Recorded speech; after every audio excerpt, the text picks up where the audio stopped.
परिलिति यानी कि दीर्घ स्वर संधि। आज का हमारा टॉपिक रहेगा गुण स्वर संधि का। तो देखिए गुण स्वर संधि के अंदर क्या होता है, पहले इसका नेम मैंने आपको समझा दिया होगा, नेम एक बार और देख लीजिए। आपको कुछ भी ध्यान नहीं देना है, पहले इधर बोर्ड पे ध्यान देना है। इधर देखिए, यदि नियम इसका ये होता है, यदि प्रथम शब्द का अंतिम वर्ण अ ओब्लिक आए, क्या है, अ ओब्लिक आए, तथा द्वितीय शब्द का प्रथम वर्ण ई ओब्लिक बड़ी ई, ओ ओब्लिक बड़ा ओ या री आए, तो इनके मेल से क्रमशः ए ओ अर हो जाता है। अर का मतलब आधार, ठीक है ना। ये इसका नियम है। उदाहरण देखिए, जैसे देखिए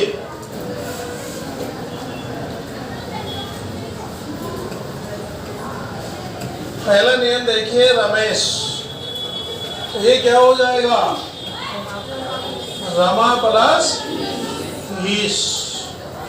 अब देखिए यहाँ से क्या निकला, किसी भी प्रथम शब्द का अंतिम वर्ण आ रहा है, यहाँ से क्या निकला, ही। दोनों के मेल से आ और ई मिलेगा तो क्या बनेगा, आई, ठीक है। उसी प्रकार से एक उदाहरण और देखिए, सुरेंद्र, सुरेंद्र संधि विच्छेद कीजिए, सौर प्लस इंद्र। यहां से क्या निकला, अ, यहां से क्या निकली, ई। अ और ई को मिलाओ, ये बोलते हो, फिर इसको क्या बोलते, या, ठीक है ना। आई बोलते हैं इसको, ई से बनता है, ये तो ये क्या है, आई, तो क्या बनेगा, ये आई बन गया आपको, ठीक है ना। अरे अ और ई दोनों को एक साथ मिला देंगे, ए बोलोगे, क्या क्या बोलोगे, आई, क्या बोलोगे, आई। इसको ए बोलते रहते, फिर इसको क्या बोलोगे, ठीक है ना। दो नियम मिलती है इसके अंदर।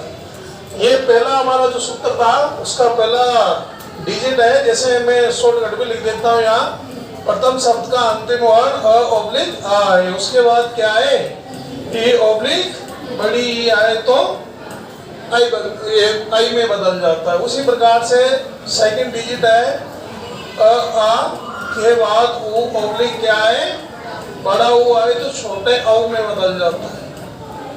उसी प्रकार से तीसरी डिजिट है, तीन डिजिट में संधि पूरी हो जाती है, आ, फिर यहाँ पर री आ जाए आपका, तो ये किस में बदल जाएगा, आर में बदल जाता है। बस इतना सा नियम याद रखना है गुण संधि के लिए, ठीक है ना, जिसमें गुण संधि खत्म। अब देखिए दूसरा उदाहरण देखिए, ऊ वाला देखिए,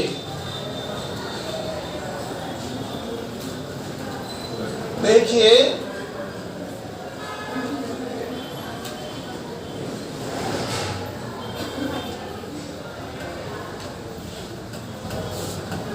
जन्मोत्सव,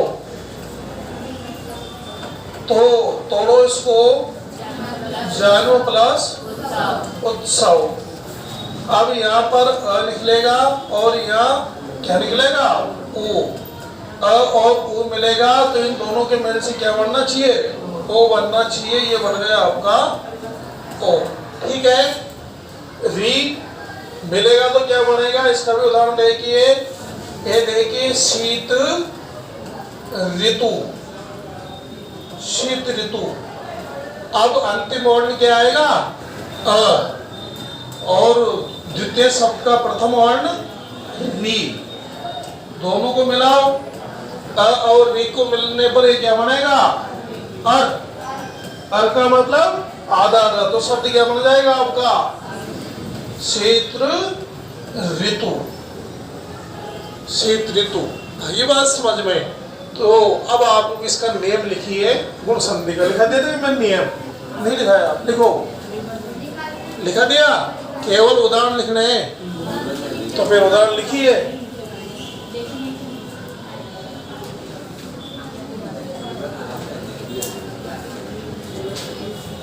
चलो गुण संधि के लिखो, सूत्र वगैरह लिखा दिया था, नहीं लिखाया, सूत्र जरूर लिख लो इसका एक।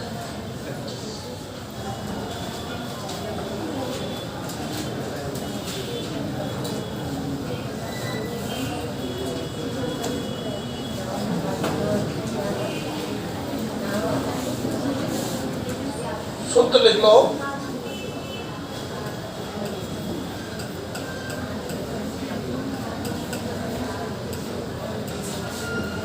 अ ऑब्लिक आ के बाद क्या आना चाहिए, ई ऑब्लिक बड़ी, तो ये आई में बदल जाएगा, आई में बदल जाएगा। दूसरी डिजिट प्रथम शब्द का अंतिम वर्ण अ ऑब्लिक आ, और सेकंड क्या आना चाहिए, ओ ऑब्लिक बड़ा ओ आए, तो ये किस में बदल जाएगा, ओ में बदल जाएगा। यदि प्रथम शब्द का अंतिम वर्ण अ ऑब्लिक आ है और द्वितीय शब्द का प्रथम वर्ण री आए, तो ये आर में बदल जाएगा। ये उतार के उदाहरण उतार लीजिए।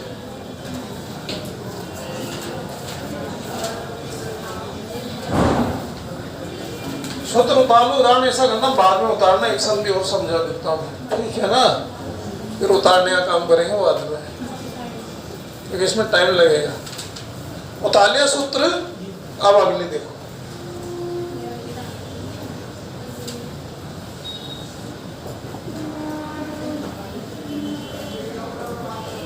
दिश और संधि बिल्कुल सीधी सी संधि है, हाँ चेंज कर दे पेन। दिश और संधि, अब देखिए बिल्कुल सीधी सी बात है, दिश और संधि बिल्कुल सीधी सी संधि है, और ऐसे पहचानने में आ जाती है, यानी कि बीच का जो वर्ण होता है, अक्षर होता है, उसके ऊपर दो मात्रा लगी हो, तो इसका मतलब वहां पर यानी कि 90% गेस यही बैठता है कि वहां पर वर्दिश और संधि निकलेगी, और यदि शब्द में 3 वर्ण हो, ठीक है ना, तो फिर वहां वृद्धि होती ज्यादा। अब देखिए, यानी कि यहां भी कुछ नहीं करना है आपको, इसका छोटा सा सूत्र है। यदि ये 2 डिजिट में पूरी हो जाती है, सीधी सी संधि है। सूत्र देखो इसका,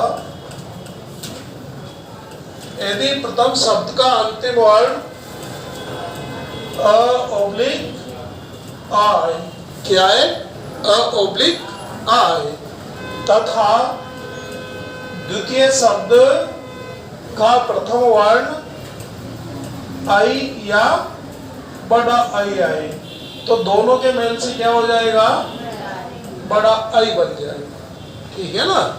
उसी प्रकार से सेकंड डिजिट में प्रथम शब्द का अंतिम वर्ण अ ऑब्लिक आए, तथा द्वितीय शब्द का प्रथम वर्ण छोटा हो या बड़ा हो, दोनों में से कोई सा भी आ जाए तो क्या बन जाएगा, बड़ा हो बन जाएगा। बिल्कुल 2 लाइन में खत्म, छोटी सी संधि। आई बात समझ में। उदाहरण आपके सामने बहुत आ जाएंगे इसके, काफी ये जैसे मान लो ये इसी के उदाहरण है। जैसे देखिए सदैव, तो यानी कि सदा प्लस एव, यहां से क्या निकला आ, और यहां से ए, दोनों के मेल से क्या बन जाएगा, बड़ा ए बन जाएगा, ये बड़ा। उसी प्रकार से देखिए महेश्वर, यहां से आ निकला, यहां से आई निकली, दोनों के मेल से क्या बनेगा, बड़ा ए बन जाएगा। ओ वाला उदाहरण देखिए, ये विरोधार्य, तो यहां से क्या निकला, यहां से क्या निकला, बड़ा हो, दोनों के मेल से क्या बनेगा, बड़ा हो, ठीक है। इसी के साथ थर्ड संधि भी देखिए, उसको भी समझते हैं क्या है उसके अंदर, वो भी कुछ भी नहीं है, बिल्कुल सीधी सी संधि।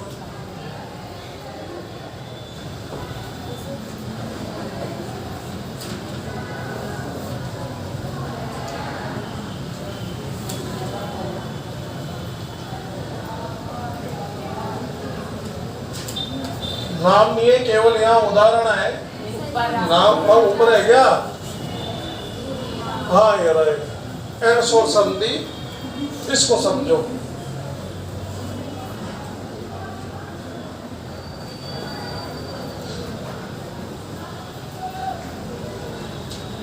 एनसोर संधि बिल्कुल सीधी सी संधि है।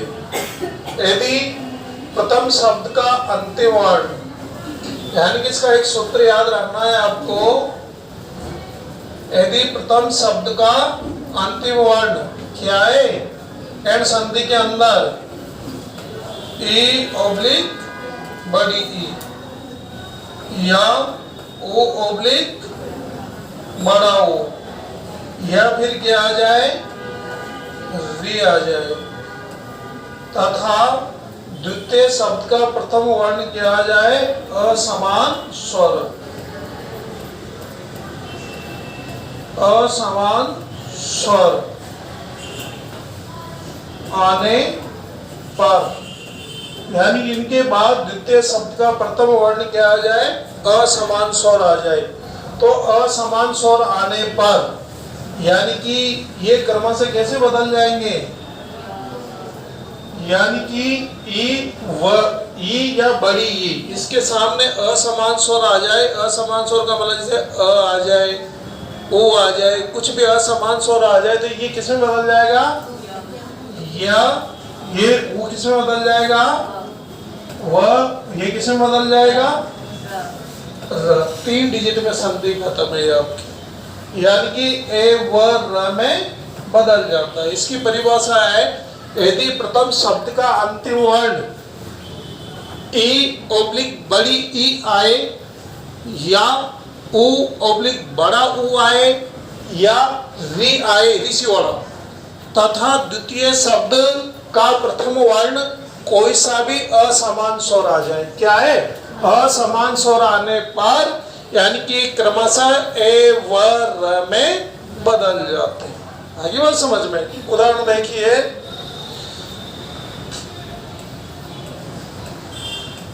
अध्यापक, यानी कि गुंत लगाने का तरीका भी है। बीच में यदि समझ में नहीं आ रहा मामला तो कटाफटा शब्द आ जाए, बीच में आधा आ जाए तो समझ जाना कि इसका मतलब यहाँ पर एंड का चक्कर फंसा हुआ है, ठीक है ना। इसमें क्योंकि बाहर क्या निकलता है, स्वर बाहर निकलता है व्यंजन में से, तो फिर व्यंजन में से क्या आता है, इसके अंदर आधा हो जाता है, ठीक है ना। तो देखिए अध्यापक, अब इसका संधि विच्छेद करेंगे तो तरीका समझना पहले। अधि, ठीक है, प्लस आपक, अधि प्लस आपक, यहां से ई बार निकालो, ई बार निकलते ही द वाला क्या बचेगा, आधा बचेगा, क्योंकि व्यंजन में से स्वर बाहर निकलते ही व्यंजन आधा रह जाता है, तो ये ध आधा बचेगा। यहां से बाहर निकालो मैंने आ, अब ई और आ दोनों को मिला के बोलूंगा मैं, इन दोनों को मिलाओ, क्या बनेगा, दोनों मिलते हैं ना संधि में, या, क्या बनेगा, या। तो ये देखिए ये आपका या, और ये ध क्या था, आधा, जान का जान लिखते हैं उसको। अगला उदाहरण देखो, व्यास, व्यास, संधि विच्छेद करो इसका, वी प्लस आस, यहां से क्या बाहर निकलेगा, ई बाहर निकाल, तो वह क्या रह जाएगा, आधा। यहां से क्या बाहर आया, आ, ई से आ को मिलाओ, या, शब्द क्या बन गया, व्यास, ठीक है। अगला उदाहरण देखो, न्यून, देखिए संधि विच्छेद, नी प्लस ऊन, यहां से क्या बाहर निकला, ई, ये ई बाहर ले लिया, यहां से क्या बाहर लिया, ओ, ई और ऊ को मिलाओ, दोनों को एक साथ मिला के बोलो, ई और ऊ को कैसे बोलोगे, यू, ये बनेगा यू, ये बन गया आपका यू। यहां से ये बाहर निकला था तो ये आधा, तो शब्द क्या बन गया, न्यू, ठीक है। अगला देखिए, वो वाला उदाहरण देखिए, वो वाला देखिए, स्वागत, स्वागत, देखो सु प्लस आगत, यहाँ से क्या बाहर आएगा? ऊ। यहाँ से आ बाहर आएगा। दोनों को मिलाओ, दोनों ध्वनियों को, ऊ और आ को मिलाओ, वाह। क्या बनेगा? वाह। स क्या रह जाएगा? आधा। ये आधा और ये वाह, तो शब्द क्या बन गया? स्वागत बन गया। ये बात समझ में? एक उदाहरण और देखो, स्वच्छ। स्वच्छ क्या हो जाएगा? सु प्लस अच्छ। सु प्लस अच्छ। यहां से क्या बात आया? ओ। यहां से अब ऊ और आ को मिलाओ, वह। ये बन गया आपका, ये आपका स आधा रह गया, ये वह शब्द बन गया स्वच्छ। ठीक है, इसका नेम देखो, थर्ड वाले का, र वाले का देखो। इसमें थोड़ा ध्यान रखना, इसके नियम में बहुत गलतियां करते हो आप, और गलतियां ऐसा करोगे कि शब्द को देखोगे तो समझोगे इसमें तो दीर्घ स्वर संधि है। ठीक है ना? आएगा चारों तरफ से, देखो।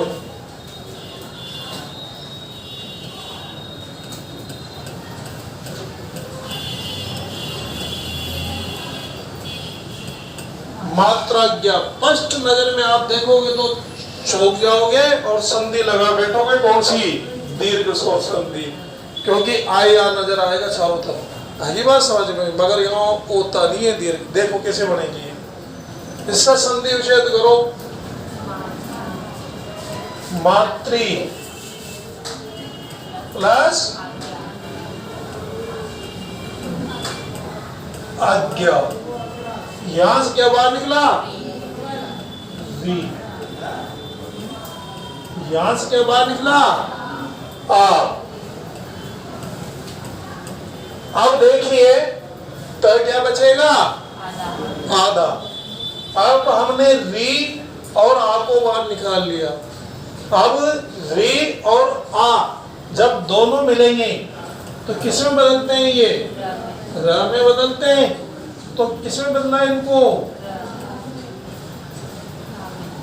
आ रहा है सामने, तो क्या हो जाएगा? रा हो जाएगा।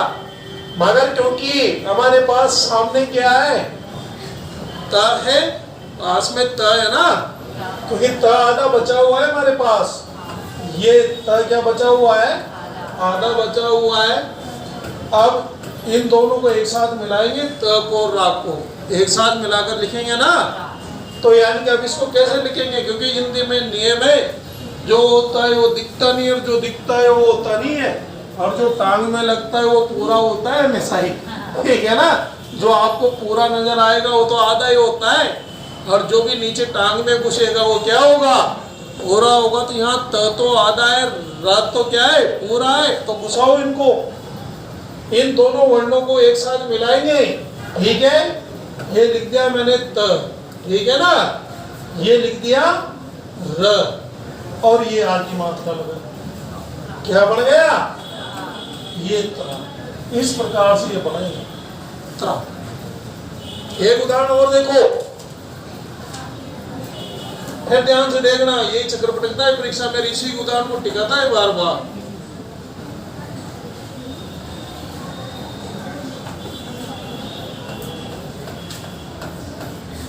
मातृच्छा। मातृच्छा। अब देखो ये क्या हो जाएगा?